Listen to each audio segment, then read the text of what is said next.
Welcome to the chase, where this sets a thrill. Ben and John are here, making time stand still. Diving deep, where others just pretend. They're your guides on this journey, chasing descent. Chasing descent, where truth's the quest.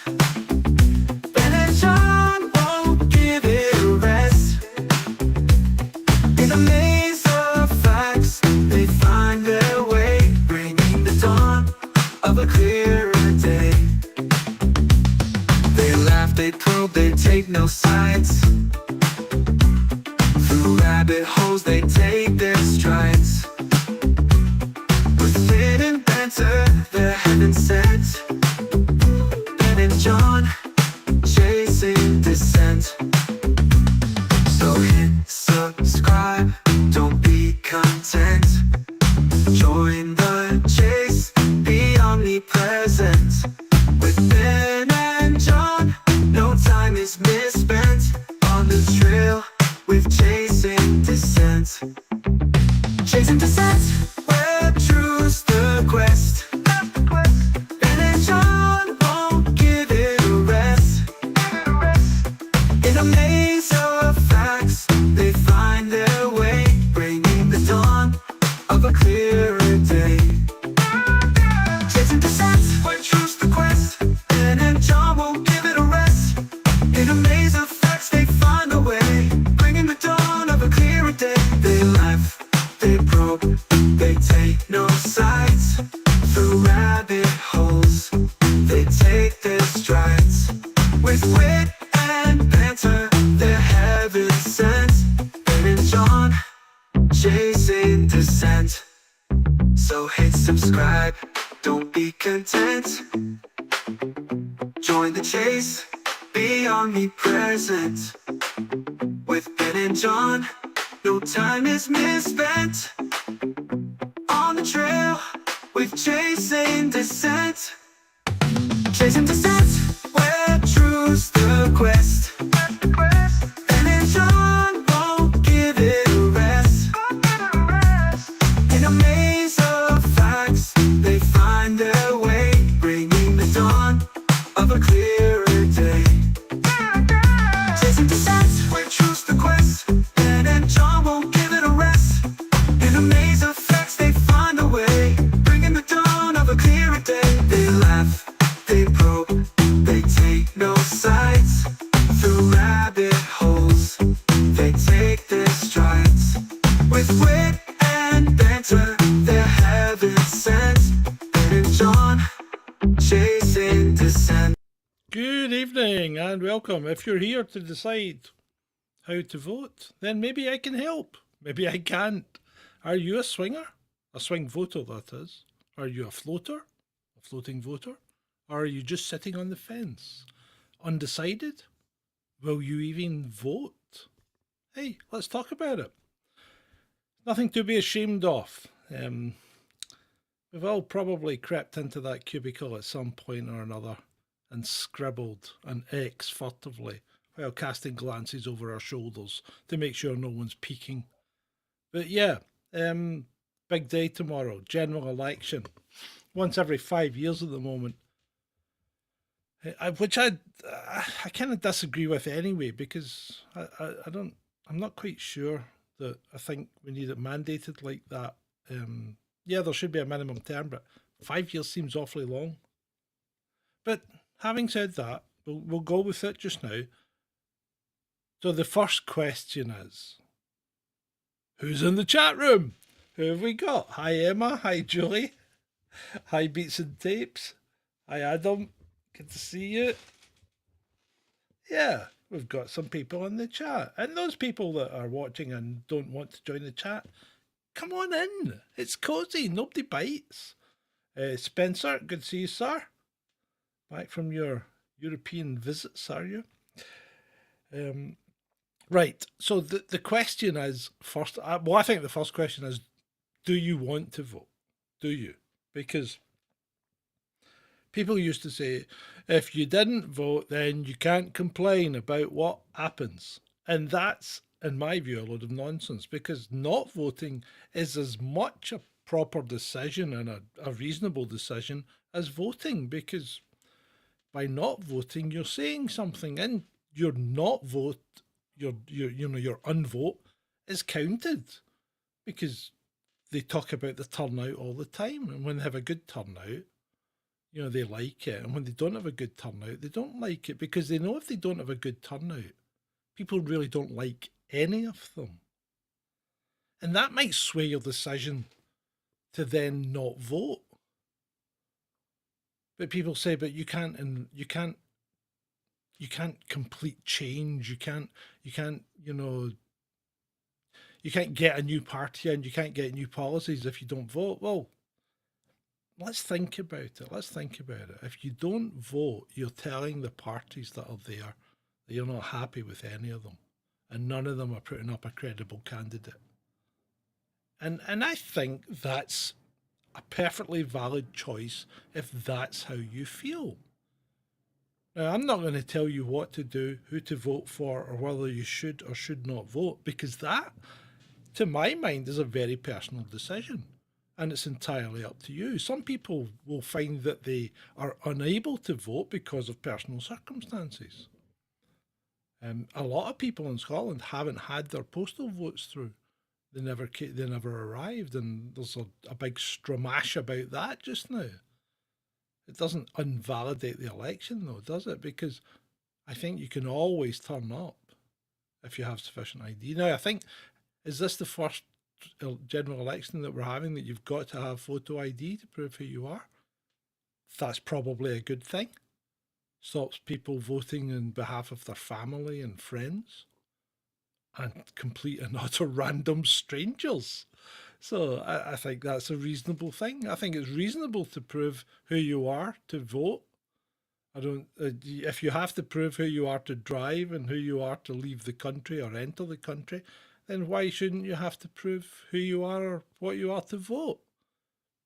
Seems okay. I don't think it's terribly onerous. It's not any further step to draconian control than anything else that's happened. In fact, there's probably less of one. And Emma, will come to that because that's a valid choice. In fact, we might come to that now. So the first question is, do you want to vote? And if you don't, then don't feel bad about it because that's a valid choice, right? Second choice is, do you not want to vote, but really want them to know? In which case you spoil your ballot. And by spoiling your ballot means putting anything other than an X on it. Voting for nobody, putting a line through everything, scoring out a candidate's name, all of these things will invalidate your ballot. So spoiling your paper is the next choice. And that gives the person counting it, oh, they weren't happy, were they? But other than that, it just becomes another statistic, just like the people that didn't vote in the first place. So now we've got three statistics. We've got those who voted, those who didn't vote, and those who spoiled their ballot. Now, out of the two, the ones who didn't vote and the ones who spoiled their ballot, the ones who spoiled their ballot are definitely a protest vote because they took the time and trouble to either go in person or send in a postal vote with a spoiled ballot paper. And that's almost certainly a protest vote. So you can count them as probably more, what would you say, assertive or more dramatic, not dramatic, I'm thinking more aggressive. I'm not quite thinking of the exact word that I wanted to use. But anyway, so that's the two types of non-vote in effect. So next, well, Emma says she put none of the above. Well, that would spoil your ballot because I would have written no credible candidate, but I'm a knob. And you all know that, but I'm your knob. Well, that didn't sound right, did it? That didn't sound right at all. So anyway, we'll track that one. We should cut that out. Oh no, we can't edit because we're live. Right. Moving on. Now here we get to the real nitty gritty. Who would you vote for? So there's two ways of looking at this. You can look at it from a tactical point of view because ultimately in the UK you're voting for a party, and if you vote for if you vote for the party that has the most votes, they will determine who the prime minister is. You don't get to directly determine who the prime minister is because you don't really vote for that. You vote to put someone into parliament to represent you. And there's the rub. Because do any of the people that are standing for election truly represent you? And how can they? It's a bit like astrology. Now bear with me here, right? But if everyone born in May is a Taurus, how can they all how can that astrology thing, the 3 or 4 lines in the paper, you're going to have a great week or whatever, how can that apply to everyone born in May? And that's a bit like an MP, because he's elected to represent his constituency by the majority of the people who voted in that constituency. That doesn't necessarily mean the majority of the people who voted, because if you do get a low that doesn't necessarily mean the majority of the people in the constituency, because if you get a low turnout, what you're going to get is maybe 25-30% of the people voted them in. So that means 70% of the people in that constituency didn't vote for him. Some would maybe vote for other parties, and some didn't vote at all. So he doesn't really represent you or the constituency. He maybe represents the 30 people that voted for him. But then again, does he? Because is there any political party that you would agree with all their policies? Because if you look at their policies, you can maybe weigh them up and go, well, I agree with this, agree with that, agree with that. But then you have to factor in some kind of weighting into these manifestos and promises, because you have to look back and think, well, these guys promised this the last time and they never followed through. These guys promised this the last time and they never followed through. So why aren't they following through? And would they follow through the next time? So do you go into that kind of depth? And then the person that's standing in your constituency, is he or she a good upstanding citizen? Are they a proven fighter for people's rights? Or do they just turn up and take the cash? Have you had any experience of dealing with them? Has anyone you know had any experience of dealing with them? Are they a real person? Do they actually do stuff, or do they just, I'm an MP, I'll swan around opening supermarkets and making money on the side. They spend more on their side hustle than they do on their day job, and many of them do. So the question is, are you going to vote tactically for a party? Or are you going to vote for an individual that you may or may not know?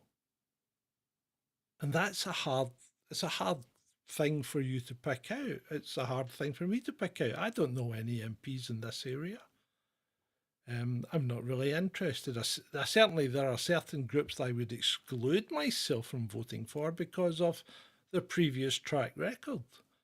And that probably extends to, a complete party I think has an appalling track record in Scotland, and should be ousted if possible. In which case, then I would look at it from the point of view, well, I would vote tactically for the person most likely to remove the person I really don't want to be in trouble in Parliament. But that's not the same as someone representing you. So really our democracy is a bit of a farce. It's a bit of lip service to you. Um, because ultimately the aims of government are all the same, are they not?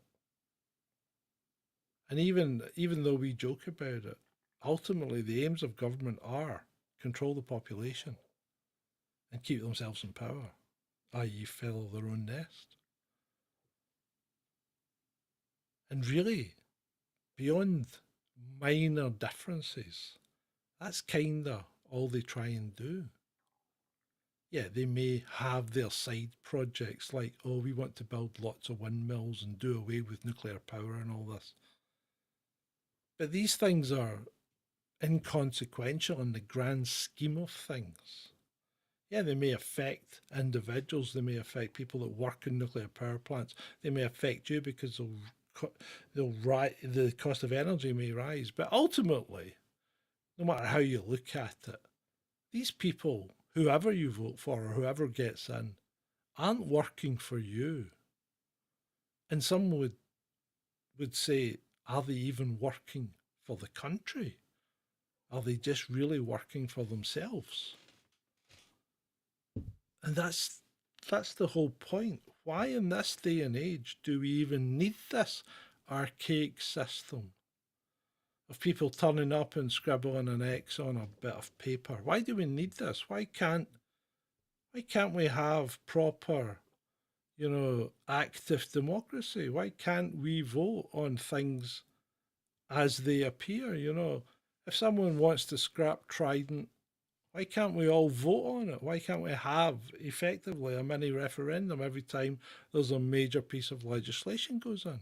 Like Sadiq Khan's ULEZ scheme. Why can't London say, no, we don't want this? Why is Sadiq Khan able to say, tough, you're getting it? You know? Why? I don't know. Because it's tradition.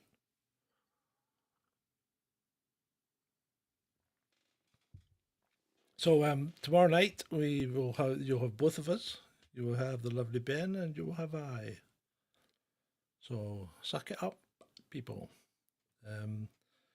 You shall be assaulted from both sides. So there we go. Who are you going to vote for? I think really, ultimately, the decision is, of course, yours. But ultimately, the decision is also, do you want to be a tactical voter? Do you want to get some people definitely out? Do you want to try and get some people in? I mean, people talk about reform, but reform's too late to the party, too late to the polls. Maybe Rishi Sunak had a kind of inkling that Farage was going to get called up by reform because they weren't doing great and nobody likes Richard Tice. And maybe that's why he called a quick election to one, scupper Farage, and two, get it over and done with, because let's face it, it's very unlikely that the Tory party is going to get much of a resurgence. Although, as I said yesterday, some of the polls are showing that many Labour voters are migrating across to reform. I think regardless of how many people vote for reform, they'll get some MPs, they won't get a lot. But it may set them up. It may set them up for the next general election. So these people might be thinking in 5-year plan. 5-year plans? Who did that? What was his name? Stalin? Yeah. So who would you vote for then? I mean, I know I've not painted a very pretty picture of democracy here, because to be honest, democracy's not a very pretty thing, is it? Because it's not really democracy. You have the illusion of choice, but you don't get to pick your prime minister. You only get to pick the guy that's representing you locally, and even then, you may not get to pick them. So the whole thing's a mishmash of nonsense. You've just been led down the path. you're treated like a child, you know. Do your duty, vote for blah blah blah blah, you know. And really does it make that much difference? And let's see what happens in France after Le Pen probably wins on Sunday. Let's see what happens there, because you think there'll be much change? I'm not so sure. Because everybody that works in local government and the mayor's office and the mayors and all that in France, which is very similar to the way we work here, it's just more distributed. Those people don't change. And even though and I've worked in a council, and when the council changes hands, if it goes from like Labour to Conservative or Conservative to Liberal or whatever, it doesn't make a lot of difference to the people that are doing the work. The policies that they've put out to the people take ages to filter through, take many ratifications and fine honing before they actually can be implemented. And even then, do they make that big of a difference? And I would say they don't make that big of a difference. I think the worst thing is when you have one party in power for an extended length of time, and then they start to do extreme things. And I think the SNP is a glaring example of this, because they seem to be running about as if they just own the place, don't they? You have them. They've nationalised the trains. The trains now don't run as effectively as they did when they were privatised. My son can't get a train to work on a Sunday anymore because there isn't one that would get him in time. Trains get cancelled all the time. I've seen more train cancellations than ever since the SNP took over. They nationalised that shipyard down in Greenock and then spent billions on ferries that should have cost millions. It took them longer to build two ferries than it took us to build an aircraft carrier. There's something wrong there. And the aircraft carriers are in service, even though they're not great, they're in service. And we're still waiting on the ferries.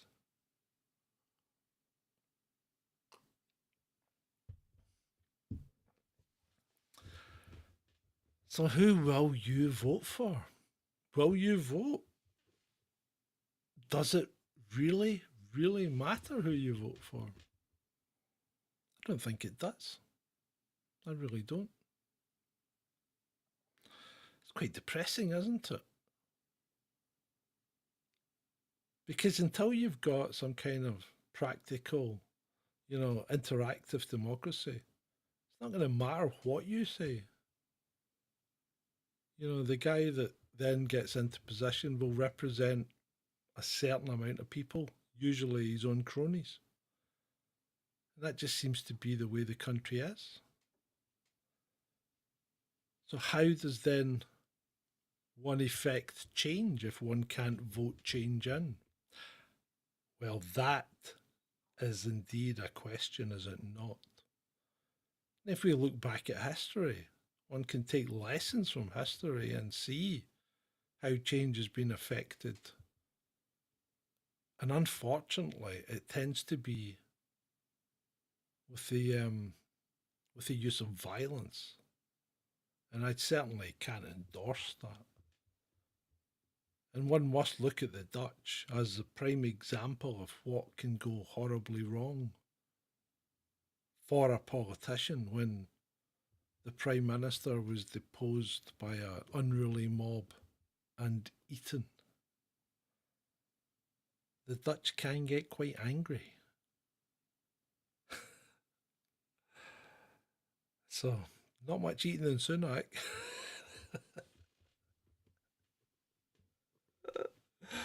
So I don't know if I've entertained you at all yet this evening. I'd probably put you off. I'll probably put you off voting. But hey, it's up to you. It's up to you. You know, I think you can make up your own mind whether you want to vote tactically or vote for someone you know or someone you think is likely to do a good job in as much as anyone can do a good job when they're given a position of power, because power does tend to corrupt. Regardless of how good your morals are, power does tend to corrupt to a degree. And the more power you get, the more corrupt you get, I would say, just from observation. So Beats and Tips is voting for John. Cheers, cheers. Well, Emma, I find myself in the position that I'm unable to vote because I'm effectively homeless. I don't have a home. So where would they send? Where did they send my polling card? They didn't, because effectively I'm not on the grid. I lost my home as a result of disproportionate government restrictions to a seasonal respiratory virus. So don't look to me as an example of what or what not to do. Having said that, if I was able to vote, I probably wouldn't. And if I did vote, I would definitely vote tactically against the SNP. That's what I would do. And I've done such in the past. I voted tactically against the SNP, just to make sure that they didn't get into power or whatever. And it has worked in the past. But at the moment, the SNP are looking like losing an awful lot of seats, and I think that would be very good. It would send a message to the SNP, and it would make them an inconsequential part of British politics again, which is how it should be. Because, to be fair, Scotland's only got round about 5.5 million people in it. So why should we have so much representation? You know, really, why should we? Because if we're one country and being treated as one country, should it not be kind of equal? But it isn't. But hey, it's one of the reasons I can't say that there's any mad rush to go out and become independent, you know? Because we have a big say in how the UK's run. Oh, right. Julie, you don't have photo ID. My goodness. That there must be. That's incredible. Can you not take a photo and write your name on it? Or take a photo of yourself and go to your doctor and say, "Here, write this as me on it."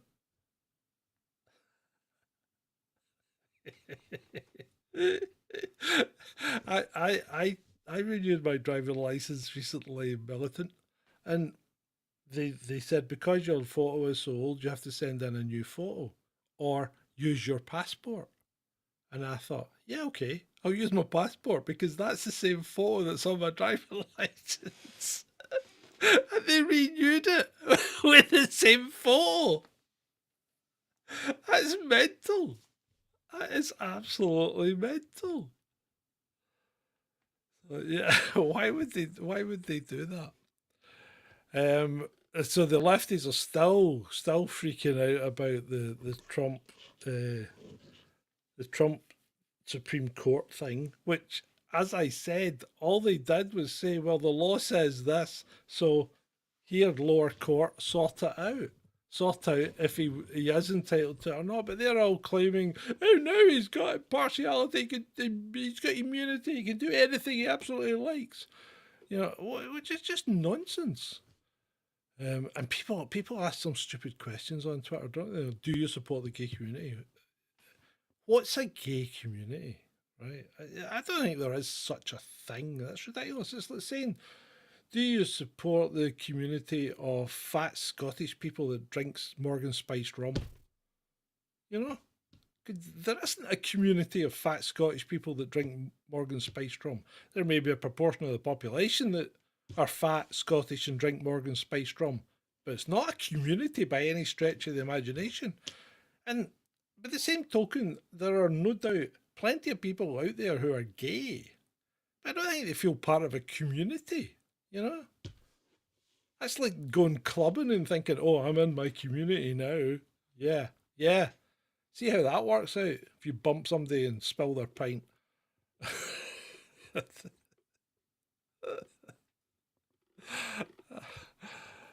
Oh, the whole thing is just absolutely ridiculous. So the White House press corps are now mocking Biden. Somebody asked the question, could we invite the president to come over here and tell us himself? And one of the other pressers said, if he's awake. And of course, Sideshow Bob's like, that's an inappropriate remark. Inappropriate remark. Yeah, it's not. It's actually quite appropriate because did he not even admit that he nearly fell asleep during the debate? Oh, God. I must stop rubbing my one eye with one hand. I'm going to end up giving signals that I'm something other than a normal person. Oh, right. So, yeah, so the election will be over by what? It should be over by 4 o'clock in the morning, but it won't be. Um, well, it might be. So once the election's over, the next there'll be the next 2 to 3 days of great gnashing of teeth and analysis and all that. And then hopefully next week we'll go back to normal service. Yeah, we'll see how that goes.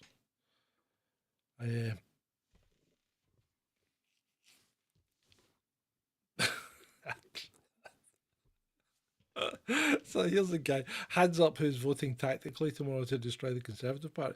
So, and this is quite an interesting point because I've seen people posting all sorts of things about the pandemic and parties and things like that, and that's why they want rid of the Conservative Party. But just remember, the Labour Party wanted to go harder, faster, and longer. That sounds a bit rude, but they did. They wanted a harder lockdown. They wanted it to happen quicker than it did, and they wanted it to remain in place longer than it did. So that's what Keith Starmer wanted. But they also had parties and drinking sessions. So I don't think anyone's any better than the other here when it comes to these things. And you know what? When these people are behaving like that, you just know there's nothing in it, don't you? You know, when the people that are supposed to be, looking after you are saying one thing and doing another, then maybe the message they're giving you isn't quite as accurate as it should have been. Yeah. So yeah, I don't think either party's better than the other, and I don't think it makes any difference whether you vote one in or out because no matter who'd been in power, I think we'd have had the same shit show. I think only the only countries that came out of it looking relatively good were ones that have a constitution, and the politicians were constitutionally bound to not do certain things, and one of those countries was Sweden, because even Anders Tegnell said if he had had the opportunity and the ability, he would have imposed a lockdown.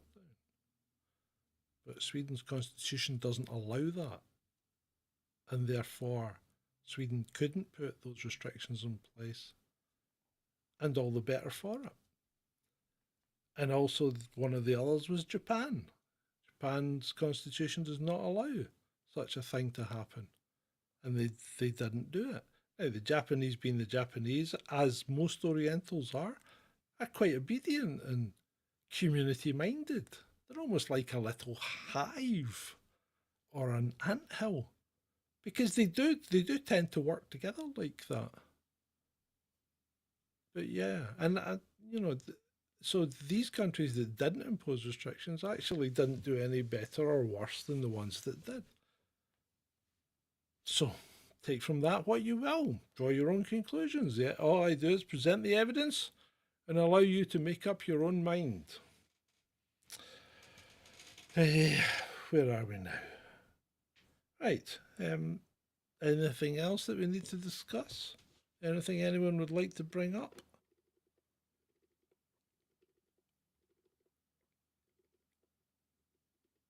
Um, oh, there's a big hurricane heading for Jamaica, or I think it's hit Jamaica by now, hasn't it? Beryl, Category 5, barreling past Jamaica and causing a bit of disruption. Not a good thing.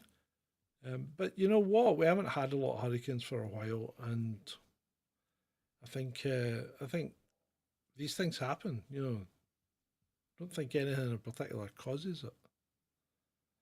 And then the other news I saw today was that there are signs that the Gulf Stream or the Mid Atlantic conveyor, or whatever you want to call it, the what's the other one, the current, anyway, there are signs that it's slowing down.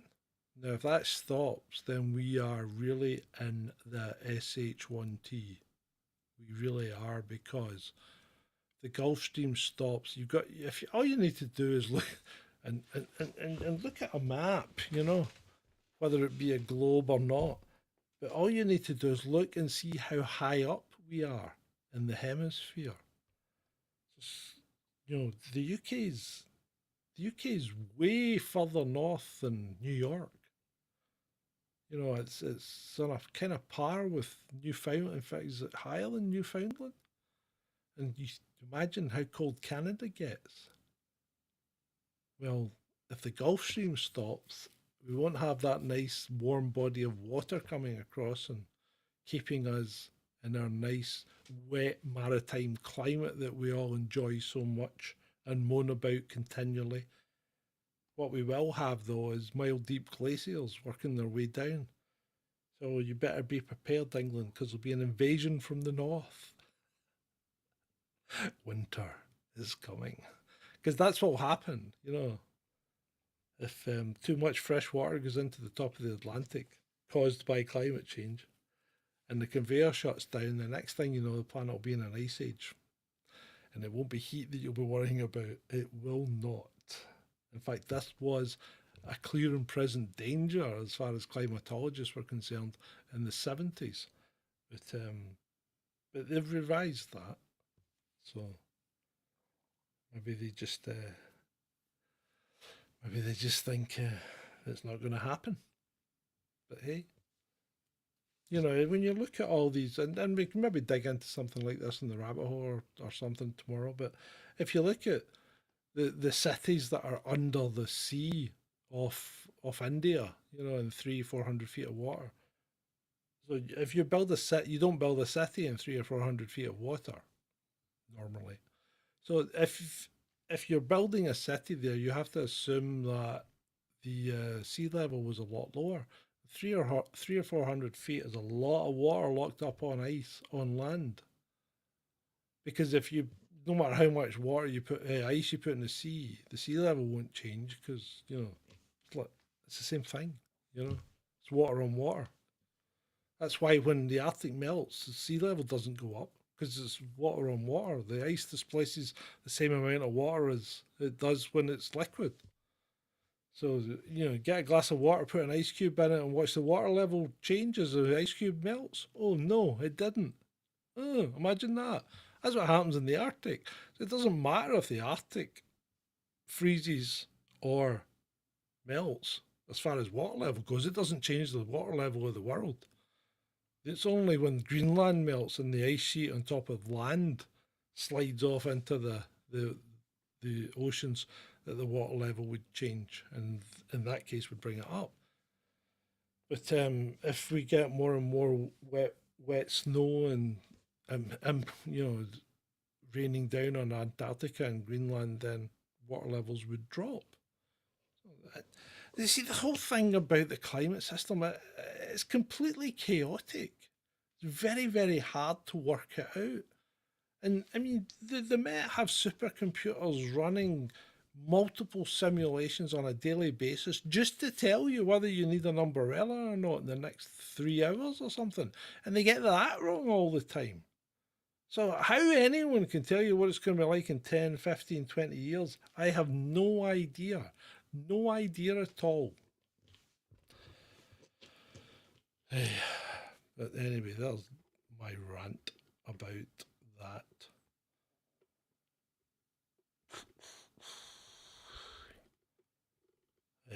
Yeah. Oh, good God.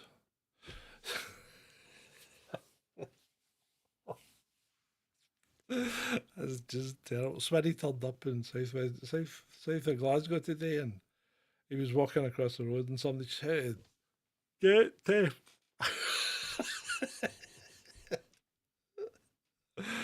There's just something about that guy. Every time I see him, he makes my skin crawl. It just screams, that word you can't call people in case you get sued. But it's like, ooh, I don't like him at all. Right. So last night we had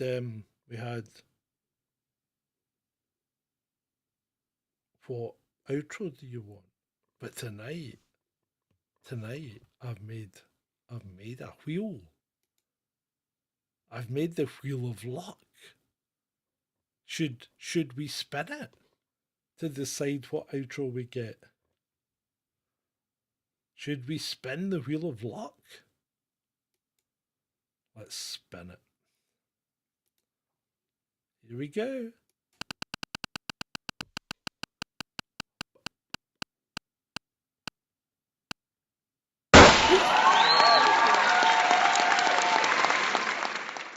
It's all in again. My goodness. The wheel has spoken. We must abide by the almighty wheel. I think we might see the wheel tomorrow night on the election show. But it might not have videos on it. It might have something else. Or there might be a couple of wheels. You never know. You never know. So what I have to do now is I have to set up the outro, but that's not a big problem. I can do that while I'm still talking to you. The Grand Prix is on this weekend, starting Friday with practice, and we'll see if the Red Bull contingent manage to behave themselves this time. Probably not, knowing what they're like. Who else has been bad? I don't know. I put a kind of mini rant on the Formula One channel, which is We Love F1, I think it's called. Yeah. So there's a mini rant on there that I put up earlier today.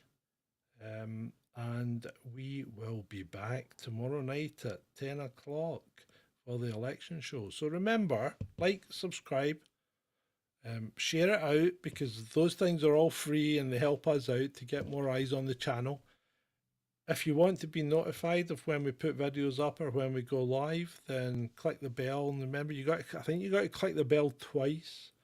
You got to notify it and then say you want all notifications or some nonsense like that.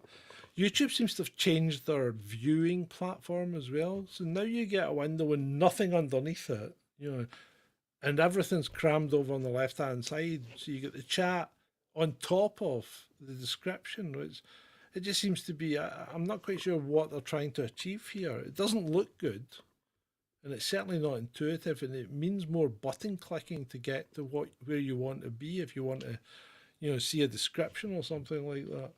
But yeah, that's that. Remember, our sister channel as well, The Real Review. It puts out theme park based content, reviews of movies. Ben reviewed the Inside Out 2 recently. And always a family favourite, The Buffet. So, we kind of split the movie reviews between the channels depending on the movies, because obviously the kiddie movies are definitely going on Real Review, because that's the kind of what would you call it?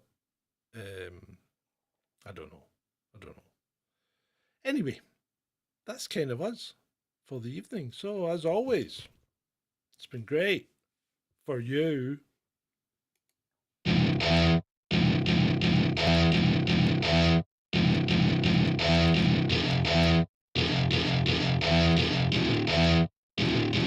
Welcome Welcome to my party, we're just getting started. A life is a dream or a nightmare scarring. Hand me a drink cause I think I'm going all in. Get me a shrink who can catch me when I'm falling. Cover up my scars, flip the handlebars. Crashing in my car, wake up in a bar. I'll be a superstar, just on my avatar. This world is so bizarre, empty out the reservoir.